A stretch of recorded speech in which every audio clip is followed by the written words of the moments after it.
Bangladesh football স্বপ্ন অনেক, সাফল্য খুবই কম। এএফসি এশিয়ান কাপ থেকে অনূর্ধ্ব-23 এশিয়ান কাপের বারবার ব্যর্থতার দায় কার কাঁধে?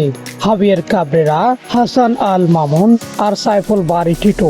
আজ বিশ্লেষণে আসছে তাদের সাফল্য, ব্যর্থ আর ভবিষ্যতের যোগ্যতা নিয়ে। প্রথমেই হাবিয়ার কাবরেরা। বড় বড় প্রতিশ্রুতি কিন্তু মাঠে ফলাফল শূন্য। এশিয়ান কাপে একটি জয় নেই, আক্রমণে অকার্যকর, ডিফেন্সে দুর্বল, কৌশলগত সীমাবদ্ধতায় সমালোচনার মুখে পড়েছেন তিনি। তবুও তার চুক্তি নবায়ন প্রশ্ন তুলেছে সমর্থকেরা।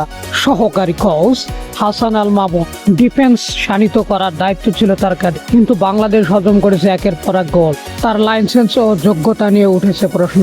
অন্যদিকেই সহকারী কোচ অভিজ্ঞ সাইফুল বারী টিটু, অভিজ্ঞতা অনেক, সাফল্য নেই। আন্তর্জাতিক মান তার কোচিং স্টাইলকে সমালোচকরা বলেছেন প্রণোদ হাসে। একই ছবি অনূর্ধ্ব-23 দলেও। কাবরেরা তরুণদের নিয়ে নতুন গল্প লিখতে চেয়েছিলেন, কিন্তু ফলাফল হতাশজনক। টুর্নামেন্টের প্রায় সব ম্যাচেই হারেন খাতায়। হাসান আল মামুন জুনিয়রদের সাথে যোগাযোগ করতে ব্যর্থ, অতিরিক্ত ডিফেন্সিভ চিন্তায় দল হারিয়েছে আক্রমণের ছন্দ। আর টিটুর কোচিং অনূর্ধ্ব-23 দল লড়াই করার মতো শক্তি দেখাতে পারেনি। আধুনিক অ্যানালাইসিস আর টেকনিক্যাল ডেভেলপমেন্টের অভাব ছিল স্পষ্ট।